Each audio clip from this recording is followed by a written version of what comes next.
नमस्कार, मैं शंभू कुमार सिंह और आप देख रहे हैं नेशनल दस्तक।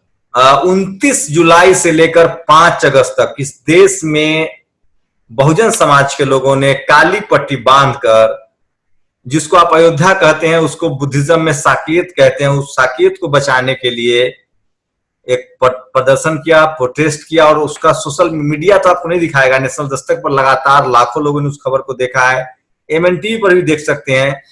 और बामसेफ का जो सबसे बड़ा धारा है, जिसके प्रमुख हैं बावन मिश्राम साहब, वो मेरे साथ हैं। वो इस पूरे मामले को कैसे देखते हैं, आगे उनकी क्या रणनीति होगी, क्योंकि इस देश में अगर फुले पेरियार अंबेडकर की विचारधारा को, जो बहुजन विचारधारा है, जिसको आप सोशलिज्म कहते हैं, और जो सचमुच जो वैज्ञानिक टेम्परामेंट है, उसका कोई अगर प्रचार प्रसार कर रहा है तो वो बामसेफ कर रहा है, जिसकी स्थापना जो है वो माननीय कांसी राम साहब ने किया था। और मैं एक बात बता दूं, जो मैंने बामसेफ को समझा है, आरएसएस के पैरेलल अगर इस देश में कोई संगठन है तो वो बामसेफ है, जो काउंटर कर रहा है। जैसे बाबा साहब ने जो कहा था काउंटर रिवॉल्यूशन, तो वो काउंटर रिवॉल्यूशन कर रहे हैं। हो सकता है बावन सराम साहब इसको कैसे डिफाइन करेंगे वो खुद बताएंगे, वो मेरे साथ खुद जुड़ रहे हैं। सर, पहले तो नेशनल दस्तक पर स्वागत है, आपने समय दिया। आज के बाद क्या कहेंगे, क्या होगी अब देश की हालत? सबसे पहली बात तो मैं आपको ये कहना चाहता हूं कि जो राम मंदिर बन रहा है, हम ऐसा मानते हैं कि संविधान के अनुसार ब्राह्मणों को राम मंदिर बनाने का अधिकार है और किसी को भी मंदिर, मस्जिद, गुरुद्वारा, चर्च, गिरजाघर, ये सब संविधान के अनुसार बनाने का अधिकार है। केवल इतना है, दूसरों के जमीन पर बनाने का अधिकार नहीं है। और ये जो साकेत है, जिसे आज अयोध्या कहा जा रहा है, ये अयोध्या के संबंध में जो खास बात मैं आप लोगों को बताना चाहता हूं, जो बहुत अहम है, कि अयोध्या कब से बनी है। अयोध्या बनने का जो इतिहास है वो ये है कि जब पुष्यमित्र शुंग के द्वारा सम्राट बृहदत्त मौर्य की पाटलिपुत्र में हत्या कर दी गई, उस हत्या करने के बाद पुष्यमित्र शुंग को गद्दारी करने की वजह से वहां से भागना पड़ा।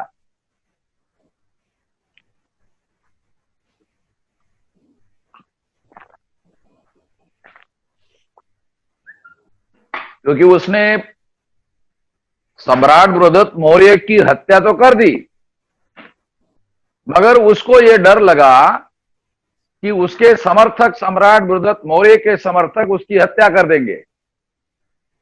इसलिए सम्राट बृहदत्त मौर्य के हत्या करने का जो भयंकर पाप था, वो गद्दारी थी, उसकी वजह से वो वहां से भागकर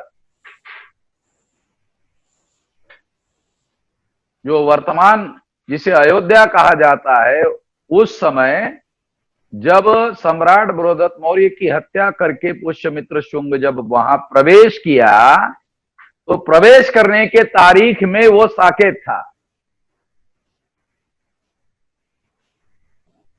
समझ रहे शंभू जी? जी जी। और प्रवेश करने के समय वो साकेत था, तो पुष्यमित्र शुंग ने वहां पर अपनी राजधानी बनाई और राजधानी का नाम रखा अयोध्या।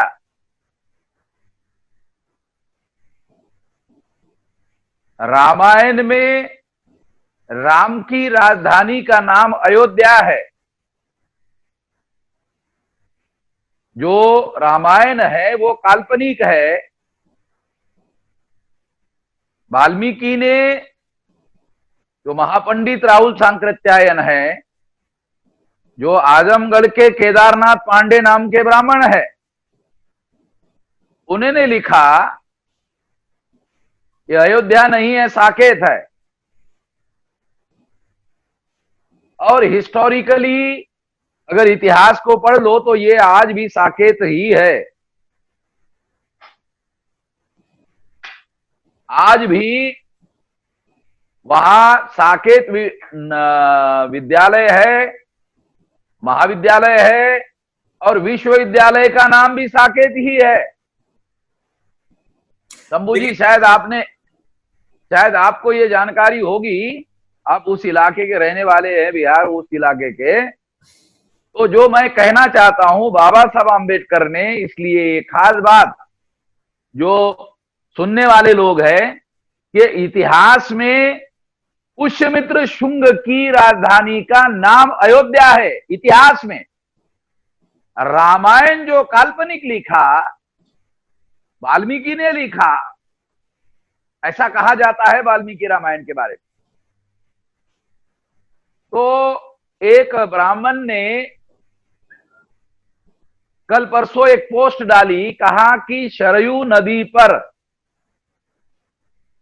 बैठकर अग्नि शर्मा नाम के ब्राह्मण ने पुष्यमित्र शुंग को सामने रखकर रामायण लिखी। ऐसा एक ब्राह्मण ने, हमारे पास पोस्ट है, वो रिजर्व है। तो हमारे लोगों ने उनको पूछा कि इसके कोई सबूत है तो बताओ। अभी उसने बताया नहीं, हो सकता है कि वो इसके बारे में कुछ बताए, मगर ये पहली बार जो बाबा साहब आम्बेडकर ने कहा था, वो क्या कहा था कि पुष्यमित्र शुंग ही राम है। राम नाम का कोई भी व्यक्ति भारत में पैदा नहीं हुआ। राम जो है काल्पनिक पात्र है, उसका ऐतिहासिक पात्र का नाम है पुष्यमित्र शुंग, जिसने सम्राट बृहदत्त मौर्य की हत्या की। बाबा साहब आम्बेडकर कहते हैं ये युगांतकारी घटना थी, ये प्रतिक्रांति थी। बुद्ध ने जो क्रांति की, उस क्रांति की वजह से भारत में शूद्र सम्राट हुए, चंद्रगुप्त मौर्य और सम्राट अशोक। उसी के घराने में बृहदत्त मौर्य ये आखिरी सम्राट थे, जिसकी हत्या अल्पवयीन होने की वजह से किया। अगर वो वयस्क आदमी होता तो पुष्यमित्र शुंग की औकात नहीं होती कि वो ऐसा करता। इसके बावजूद भी वहां से उसको भाग जाना पड़ा, और भागकर वहां अयोध्या में उसने अपनी राजधानी बनाई। तो इतिहास में अयोध्या पुष्यमित्र शुंग की राजधानी है, जो सम्राट बृहदत्त मौर्य का हत्यारा है। लेकिन मिश्राम साहब, आप इतिहास सुनो बता रहे हैं, शंभू जी, हिस्टोरिकल बता। सुनिए, हाँ, सुनिए, हमारे लोगों को जानकारी होना चाहिए, आप पूछ लेना बाद में। मैं ये कहना चाहता हूं कि आज जो वहां राम मंदिर बनाया गया, उस जगह के नीचे बौद्ध स्तूप था। सुप्रीम कोर्ट के रिकॉर्ड में जो जजमेंट अभी आया है, उस जजमेंट में टेम्पल शब्द लिखा हुआ नहीं है। स्तूप के लिए अंग्रेजी में जो शब्द लिखा जाता है वो लिखा हुआ है।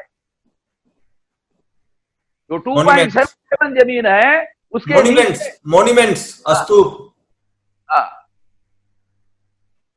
अच्छा, तो ये बात लोगों को मालूम होना चाहिए कि जो सम्राट बृहदत्त मौर्य की हत्या करने वाला पुष्यमित्र शुंग है, वही राम है। उसका मंदिर जो है ये लोग बना रहे हैं, उसको अवतार घोषित कर रहे हैं, उसको भगवान घोषित कर रहे हैं। तो मैंने पिछले बार ये भी कहा था कि मुगलों ने, उनके पास सत्ता थी, तो वहां पर उन्होंने जो भी जगह थी उसको गिराकर उन्होंने वहां मस्जिद बनाई। उनके पास सत्ता थी इसलिए बनाई। अभी ब्राह्मणों के पास सत्ता है इसलिए उन्होंने मस्जिद गिराई और मंदिर बना रहे हैं। इस देश में आजादी का दूसरा आंदोलन चल रहा है मूल निवासियों का। जब उनको आजादी मिलेगी तो उनके पास सत्ता रहेगी, उनके पास सत्ता आएगी, उस समय उस मंदिर का क्या होगा? तो जो सुप्रीम कोर्ट ने अभी कहा है, मेसराम साहब, सुप्रीम कोर्ट ने कहा हाउ डेयर यू, और इस बात को तो क्या सुप्रीम कोर्ट से भी आप लोग को भरोसा नहीं है? सुप्रीम कोर्ट का संविधान पर भरोसा नहीं है तो मैं सुप्रीम कोर्ट पर यकीन क्यों करूं? शंभू जी, ऐसा क्यों कह रहे हैं आप? उसका फंडामेंटल कारण बताता हूं। संविधान के अनुसार जो केस सुप्रीम कोर्ट में रजिस्टर होता है उसकी सुनवाई करना संवैधानिक बाध्यता है। विनीत मोरिया ने मुस्लिम और ब्राह्मणों के बीच में जो सुप्रीम कोर्ट में लड़ाई चल रही थी उसमें एक पार्टी विनीत मोरिया बुद्ध के तरफ पे थी, बुद्धिस्ट लोगों की तरफ से, और सुप्रीम कोर्ट ने उनकी हियरिंग करने का वादा किया था और बाद में रंजन गोगोई ने उनको साइड कर दिया, उनकी हियरिंग नहीं किया। संविधान के अनुसार किसी भी जज को हियरिंग किए बगैर निर्णय करने का अधिकार नहीं है। सुप्रीम कोर्ट का चीफ जस्टिस हुआ तो क्या खुदा है क्या? वो संविधान के अधीन है, उसने संविधान का उल्लंघन किया और संविधान का उल्लंघन करके ऐसा किया। एलानिया कह रहा हूं, इसी के एवज में उसको राज्यसभा का मेंबर बनाया गया। ऐसे सुप्रीम कोर्ट के दूसरे जज भी कह रहे हैं। दूसरे जजेस को भी, गांगुली का नाम सुना क्या आपने बंगाल के? उन्होंने ऑब्जेक्शन लिया। वो तो सुप्रीम कोर्ट के रिटायर्ड जस्टिस थे, उनका यकीन नहीं है, ये गलत काम इन्होंने किया, ऐसा वो कह रहे हैं। तो काल्पनिक बातें नहीं कह रहा हूं। दूसरी एक अहम बात मैं आपको बताना चाहता हूं कि रंजन गोगोई के ऊपर जब हमारी केस सुप्रीम कोर्ट में ईवीएम की चल रही थी उस दौरान एक औरत ने चीफ जस्टिस पर आरोप लगाया था, याद होगा। और जब आरोप लगाया था तो 7 जज बेंच ने उसको निर्दोष छोड़ दिया और 7 जज बेंच ने जस्टिस पटनायक के नेतृत्व में उस औरत की इंक्वायरी की। जस्टिस पटनायक ने उस औरत को भी निर्दोष छोड़ दिया। दुनिया के जुडिशियल हिस्ट्री में आरोप करने वाला भी निर्दोष, आरोपी भी निर्दोष, ऐसा दुनिया में कहीं नहीं हुआ, ये पहली बार हुआ। उसके बाद रंजन गोगोई ने 4 बड़े केसेस का फैसला किया। नंबर 1, ईवीएम मशीन के बारे में बीजेपी के फेवर में फैसला दे दिया। हमारे डॉक्यूमेंट्री एविडेंस और हमारी सुप्रीम कोर्ट में केस पेंडिंग है अभी भी। दूसरी बात, इसके आधार पर बोल रहा हूं, दूसरी बात, राफेल के मुद्दे पर सारे डॉक्यूमेंट्री एविडेंस देने के बाद भी उसके विरोध में फैसला दिया बीजेपी के फेवर में। तीसरा निर्णय, सुप्रीम कोर्ट ने जो सबसे बड़ा मामला कहा जा सकता है वो राम जन्मभूमि के फेवर में दिया निर्णय, और इवन मुसलमानों की भी बात जो है टाइम फिक्स कर दिया। इतने में कहो, ऐसा थोड़ी होता है। अगर सामने वाली पार्टी को पूरा अधिकार है पूरी बात कहने का और पूरी बात सुनना जरूरी है, उसके बाद ही फैसला दे सकते हैं। नेचुरल जस्टिस का जो प्रिंसिपल है उसके अनुसार हियरिंग किए बगैर किसी भी जज को कोई जजमेंट लिखने का अधिकार नहीं है। ये संविधान है, ये संविधान कहता है शंभू जी, ये संविधान के विरोध में इन्होंने फैसला किया। अभी जो सुनवाई हुई थी, दोबारा जो पिटीशन डाली गई थी, तो सुप्रीम कोर्ट के जज, जिसमें एक दलित जज भी हैं, 3 जजों की बेंच थी, मिश्रा और मूर्ति और गवई, तो उन्होंने तो साफ सुनने से मना कर दिया और 1 लाख का जुर्माना लगा दिया। मेरा ये कहना है, मेरिट पर डिस्कशन किया उस बेंच ने। आपको पता है कोई जजमेंट की कॉपी पढ़ा? मेरे पास जजमेंट की 2 रिजेक्टेड जजमेंट की 6 में से कॉपी है। केस के किसी मेरिट पर कोई चर्चा नहीं की, ऑन टेक्निकल ग्राउंड रिजेक्ट किया है। क्या आपको पता? किसी को पता नहीं, किसी अखबार ने खबर नहीं छापी। नहीं, हमने हमारे पास सुप्रीम कोर्ट के जजेस ने केस के मेरिट पर कोई चर्चा की? आपको पता नहीं है, केस के मेरिट पर कोई चर्चा नहीं की। मेरे पास 2 जजमेंट की कॉपियां है। आपके पास नहीं है, ना किसी मीडिया ने खबर छापी। लेकिन आज और जब 4 जजमेंट की कॉपियां और मैं मांग रहा हूं। मिश्राम साहब, आज जिस तरह से शिलान्यास हुआ, जिस तरह से मीडिया कवरेज है, अखबार का कवरेज है, और जिस तरह से अखिलेश यादव हो या राहुल गांधी हो, प्रियंका गांधी ने जिस तरह से बयान दिया है, तो एक पॉलिटिकल चुप्पी है। वामसेफ के अलावा तो कोई प्रदर्शन कर नहीं रहा है, और बहुजन क्रांति मोर्चा का तो अब क्या रास्ता है? क्योंकि इस देश में सबसे ज्यादा कार्यकर्ता आपके पास है। किसी भी अगर संस्था की बात करें तो बावन मिश्राम के पास सबसे ज्यादा कैडर है, और आप बहुजनों की लड़ाई लड़ रहे हैं, फुले पेरियार अंबेडकर की विचारधारा को आगे। तो आगे क्या प्लान है आपके पास? क्योंकि नेता तो सरेंडर कर चुके हैं। अब जिन लोगों ने सरेंडर किया, हम्म। जैसे कांग्रेस तो शुरू से इस षड्यंत्र में शामिल थी। हम्म। राजीव गांधी ने, इंदिरा गांधी ने आरएसएस के साथ समझौता किया था। हम्म। मेरे पास कल परसों कभी लोकमत पेपर में एक नया खबर आया है। उस खबर में उन्होंने ये लिखा कि क्या आरएसएस और कांग्रेस के बीच में जो समझौता था वो टूट गया। मगर प्रियंका गांधी ने जो ट्वीट इश्यू किया, राम कबीर के भी है, रामचरितमानस का लेखक जो तुलसी है उसके भी है, और रैदास के भी है। क्या प्रियंका गांधी को पता है कि राम जो दशरथ का बेटा है उसके विरोध में तुलसी कबीर ने लिखा? क्या पता है प्रियंका गांधी को? है पता? ये गुरु ग्रंथ साहब के अंदर लिखा हुआ है, एक राम दशरथ का बेटा, एक राम घट में बैठा, एक का सकल पसारा, और एक है सबसे न्यारा। इसमें से किसी को भी हम नहीं मानते, हमारा पांचवा है बोले। तो प्रियंका गांधी को तो कोई पता नहीं है। कांग्रेस तो ये सारे षड्यंत्र में शामिल है, और इसके सारे डॉक्यूमेंट्री एविडेंस हमारे पास है। सर, प्रियंका आधार पर बोल रहा हूं। प्रियंका गांधी ने बुद्धिज्म में एमए किया है। तो फिर अब उसको पता होना चाहिए। जब नहीं है तो क्या किया जाए?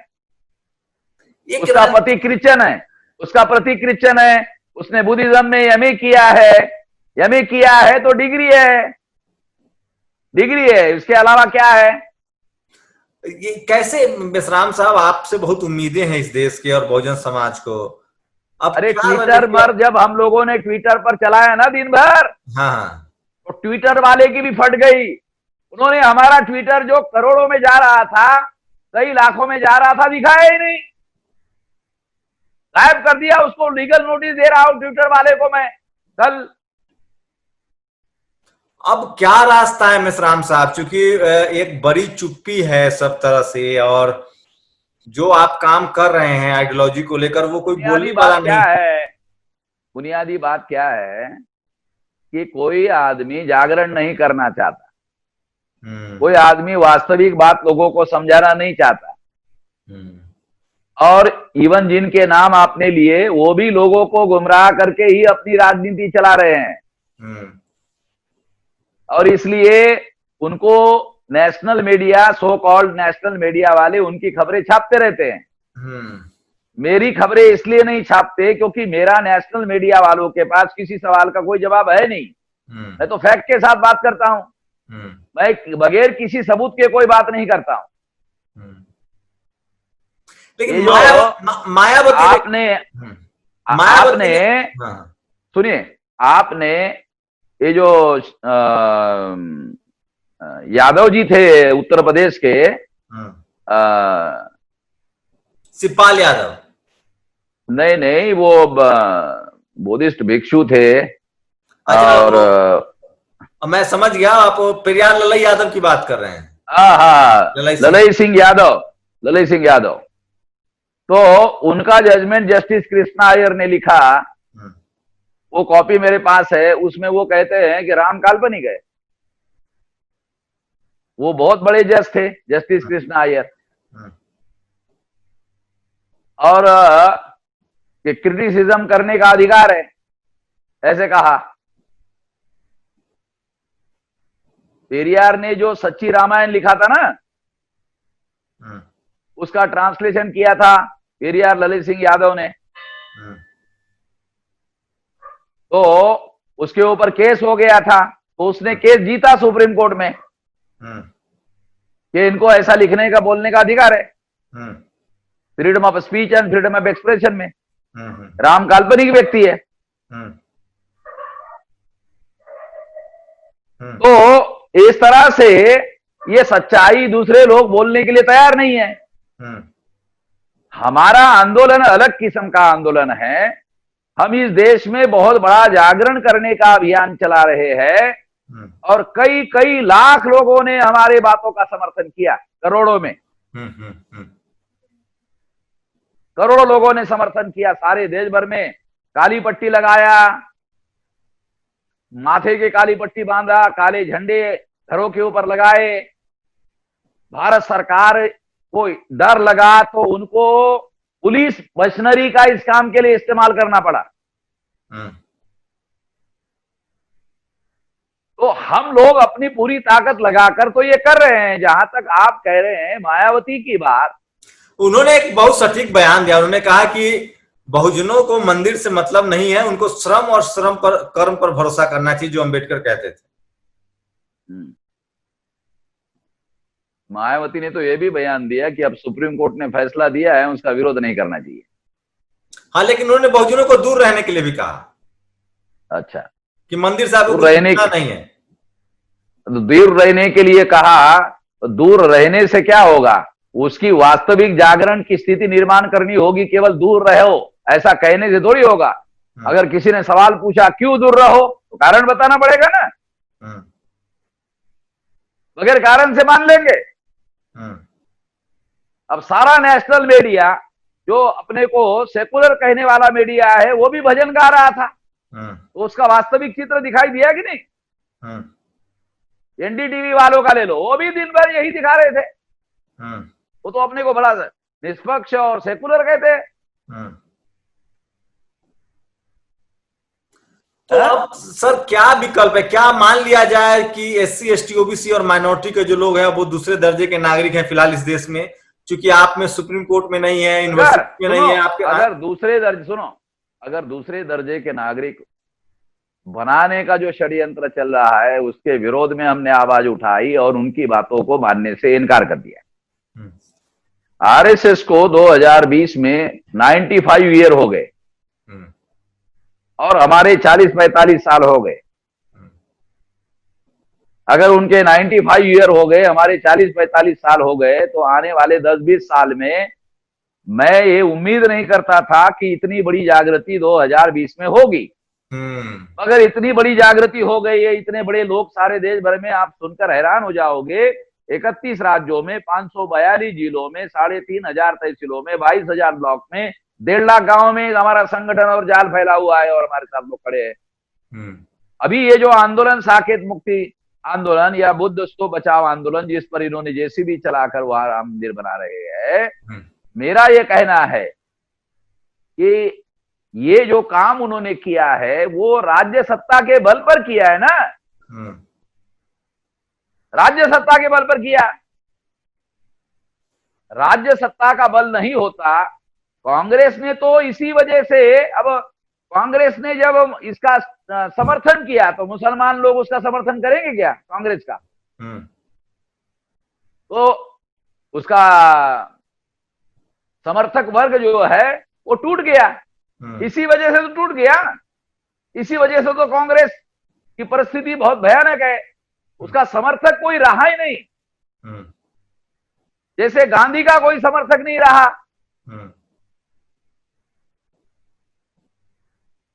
तो हमारा एक वैकल्पिक आंदोलन देश में बहुत बड़े पैमाने पर जड़ जमा चुका है। आने वाले 10 साल में राजनीतिक क्षेत्र में भी बहुत बड़ा परिणाम दिखाई देगा। कितना समय लगेगा आपका, मतलब कितना प्रिडिक्ट कर रहे हैं? 10 साल और आपको चाहिए? अरे 95, लगभग 90 साल हो गए। और जब 99 में अटल बिहारी वाजपेयी प्रधानमंत्री बने थे तो 24 पार्टी का समर्थन था। आगे नहीं था। आपको पता है ना, 24 पार्टी का समर्थन था। उसमें एक पार्टी उसकी थी और 23 पार्टी ने समर्थन दिया था, तब प्रधानमंत्री बना। 2014 में नरेंद्र मोदी जब प्रधानमंत्री बना, वो प्रधानमंत्री क्यों बना मैं आपको बताना चाहता हूं। अटल बिहारी वाजपेयी और अडवाणी के मुकाबले का नरेंद्र मोदी नहीं है, चाहे प्रधानमंत्री कितना भी हो। पार्टी में अटल बिहारी वाजपेयी और अडवाणी ये टॉलेस्ट नेता माने जाते हैं। उन्होंने बार बार कोशिश करके 182 से ज्यादा सीटें नहीं जीत पाए, दोनों मिलकर कभी नहीं जितवा पाए। जब बीजेपी आरएसएस के साथ कांग्रेस ने 2004-2009 में ईवीएम से घोटाला करके सरकार बनाई, इसके सारे डॉक्यूमेंट्री एविडेंस सुब्रमण्यम स्वामी ने इकट्ठा करके सुप्रीम कोर्ट को दिए, तब जाके कांग्रेस ने समझौता किया बीजेपी आरएसएस के साथ में। उसकी वजह से 2014 में पूर्ण बहुमत की सरकार बीजेपी की आई। अभी भी मैं आपको चुनौती देकर कहता हूं, बीजेपी वालों को भी, अभी भी केंद्र में उनकी सरकार होने के बावजूद भी अगर ईवीएम मशीन के अलावा अगर चुनाव होता है तो कभी भी बीजेपी को बहुमत नहीं मिलेगा।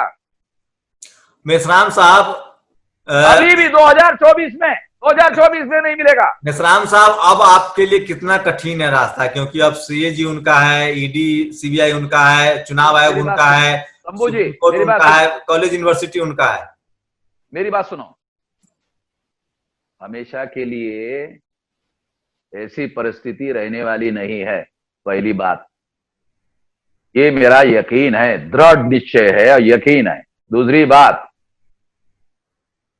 महत्वपूर्ण बात कह रहा हूं कि 2024 आते आते 2019 का चुनाव कैसे जीता उसके बारे में मेरे पास इतने सारे डॉक्यूमेंट्री एविडेंस है। वो परिस्थिति में और गिरावट आएगी 2024 में। बीजेपी के पास पॉपुलर वोट नहीं है, ये तो नालायकी है कांग्रेस की, इस वजह से ऐसा हो रहा है। अब कांग्रेस का और बीजेपी आरएसएस का 10 साल खत्म हो गए। 10 साल कांग्रेस ने घोटाले से राज किया, 10 साल बीजेपी ने घोटाले से राज किया। अब 2024 में ये समझौता खत्म हो गया। अब कांग्रेस क्या स्टैंड लेती है इस दिशा में मैं राह देख रहा हूं। कांग्रेस को ईवीएम के विरोध में स्टैंड लिए बगैर कोई विकल्प है नहीं है, क्योंकि 2 बार उसके जो सीटें हैं, एक बार 49 और एक बार 52 सीटें हैं। ये केवल ईवीएम की वजह से हुआ। आने वाले समय में जो बहुत सारी गड़बड़ियां भारत में हो रही ईवीएम है, तो हटेगा नहीं, तो अब तो फिर तो बहुजनों की सत्ता आएगी नहीं। देखो, आप ऐसा कहते हैं क्योंकि आप केवल पत्रकार है, आंदोलनकर्ता थोड़ी है। आपके पास सारी की सारी जानकारी थोड़ी है कि क्या चल रहा है देश भर में। मेरे आंध्र प्रदेश तक ईवीएम घोटाले का पर्दाफाश वाली परिवर्तन यात्रा आंध्र प्रदेश तक गई। अभी वहां से मेरी यात्रा प्रवेश कर रही थी 14 मार्च को केरला में। तो 13 मार्च को केरला गवर्नमेंट ने हेल्थ इमरजेंसी घोषित की और वहां हमारा प्रवेश बंद कर दिया। तो केरला से हम तमिलनाडु जाकर कन्याकुमारी में पहुंचने वाले थे, और ये ईवीएम विरोधी कश्मीर से कन्याकुमारी इतना बड़ा मामला हमने खड़ा किया था। इसके बारे में जो जागरण ईवीएम के बारे में देश भर में फैला, इससे ये संकट अभी भी बना हुआ है। दूसरी बात, ईवीएम जो है ये ज्यादा देर तक नहीं चलेगा। कांग्रेस को इसके विरोध में स्टैंड लेना पड़ेगा, अन्यथा उसकी स्थिति और ज्यादा खराब होगी। अभी जब कांग्रेस ने ब्लैकमेल किया बीजेपी को, तो छत्तीसगढ़, मध्य प्रदेश और राजस्थान में ब्लैकमेल की वजह से बीजेपी की कांग्रेस की सरकार आई। तो बीजेपी ने प्लान बनाया कि 2018 में विधानसभा की सीटें इनको दे देते हैं, लोकसभा की हम बीजेपी वाले लेते हैं। ये समझौता था बीजेपी कांग्रेस में। और सेंट्रल में सत्ता आने के बाद जो बहुमत से सरकार कांग्रेस की बनी है उसको गिरा देते हैं। तो मध्य प्रदेश का गिरा, आप लोग कब सत्ता में आएंगे, कैसे आएंगे? अब कोई रोड मैप है या सब कुछ खत्म? तो 99 में 1925 से 99 में कितना समय गिनती करो, कितने साल लगे उनको वहां पहुंचने में।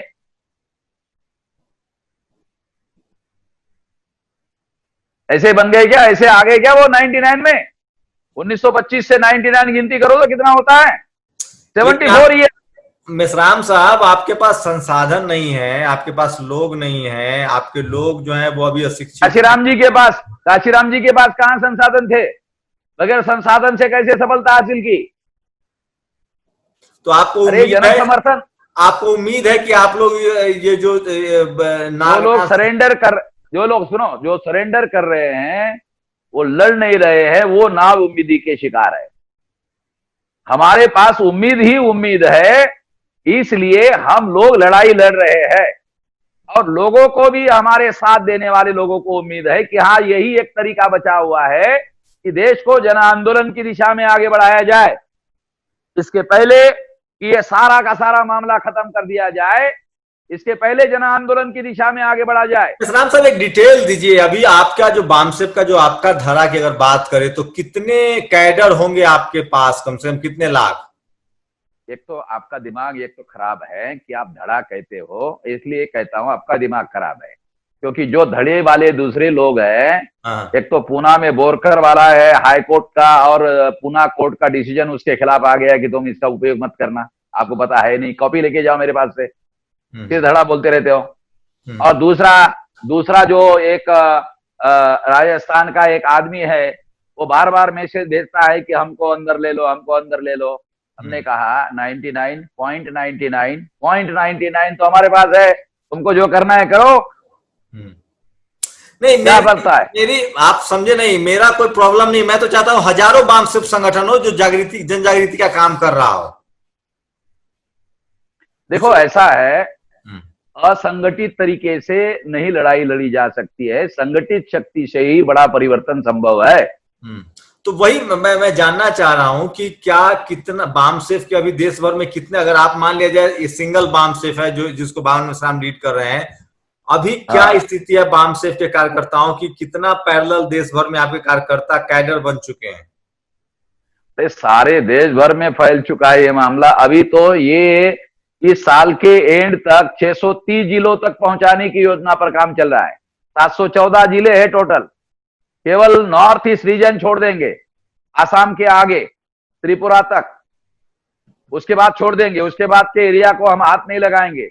तो कार्यकर्ता मैं ये सवाल इसलिए पूछ रहा हूं मिश्राम साहब, क्योंकि एक नाउमीदी है लोगों में। जब मैं लोगों से बात करता हूं, खासकर CST OBC का पढ़ा लिखा तबका है, उसको लगता है कि जो 70-60 साल जो संविधान चला, अब लगता है कि लगभग खात्मे की तरफ है।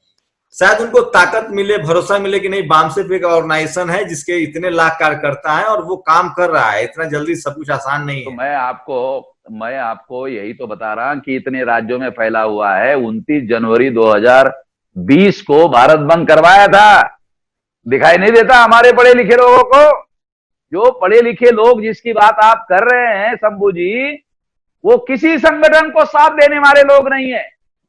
उन्होंने बाबा साहब आंबेडकर को भी साथ नहीं दिया, उन्होंने काशीराम जी को भी साथ नहीं दिया। काशीराम जी कहा करते थे ऐसे किसी संगठन को साथ ना देने वाले पढ़े लिखे लोगों के बारे में क्या कहते थे जानते थे काशीराम जी? आपको पता नहीं होगा, कहते थे ये पढ़े लिखे लोग एंटी सोशल एलिमेंट है, वो लोग ना उम्मीद है, किसी संगठन के साथ नहीं, किसी आंदोलन के साथ नहीं। अगर कोई प्रॉब्लम आता है तो टेलीफोन करते हैं कि हमारे साथ ऐसा हुआ। मैं तो चाहता हूं कि उनकी पिटाई हो जाए, ऐसे पढ़े लिखे लोगों की जो संगठित शक्ति के साथ में खड़े नहीं होते हैं, नालायक लोग है। ये आपके पास ताकत है मिश्राम साहब, आप एक चैनल के बारे में क्यों, कम्युनिकेशन पर काम करना पड़ेगा, आप अखबार निकाल रहे हैं, क्या कोई टेलीविजन जो टेलीविजन है वो? हम लोग हर काम करेंगे, मगर उचित समय पर करेंगे। और हमारा अपना चैनल हो सकता है सैटेलाइट चैनल, मगर उसको कम से कम 10 साल लगेंगे। तो ये बावन मिश्राम है, मैं आपसे इसलिए ये सब बात पूछ रहा हूं कि आप नाउमीद मत होइए। बहुजन समाज के लोग भी ऐसे हैं जो लगातार फूले पेरियार अंबेडकर की विचारधारा को लेकर काम कर रहे हैं। वैसे 2000 साल की लड़ाई है, लंबी चल रही है, 70 डेमोक्रेटिक सिस्टम से भी लड़ाई चल रही थी, तो RSS के बदले बामसेफ संगठन है। और मैं फिर कह रहा हूं, अगर आपको कर्मकांड से निकलना है, दक्यानुस चीजों से निकलना है, वैज्ञानिक सोच की तरफ बढ़ना है, एजुकेशन की तरफ जाना है और सामाजिक कंट्रीब्यूशन करना है, तो आपको बामसेफ के बारे में जानना चाहिए, पढ़ना चाहिए।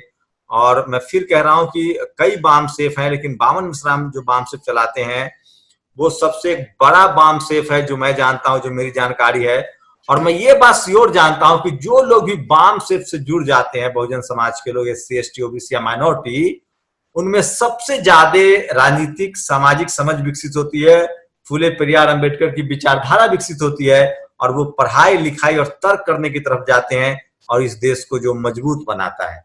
शुक्रिया सर हमसे बात करने के लिए, शुक्रिया। धन्यवाद धन्यवाद धन्यवाद। नेशनल दस्तक की आपसे गुजारिश है कि अगर इसको बचाना चाहते हैं तो नेशनल दस्तक को सब्सक्राइब करने के लिए रेड कलर के सब्सक्राइब बटन को दबाएं, फिर बेल आइकन की घंटी दबाएं। नेशनल दस्तक को बचाने के लिए बहुत जरूरी है कि हर खबर को शेयर करें, लाइक करें, कमेंट जरूर करें।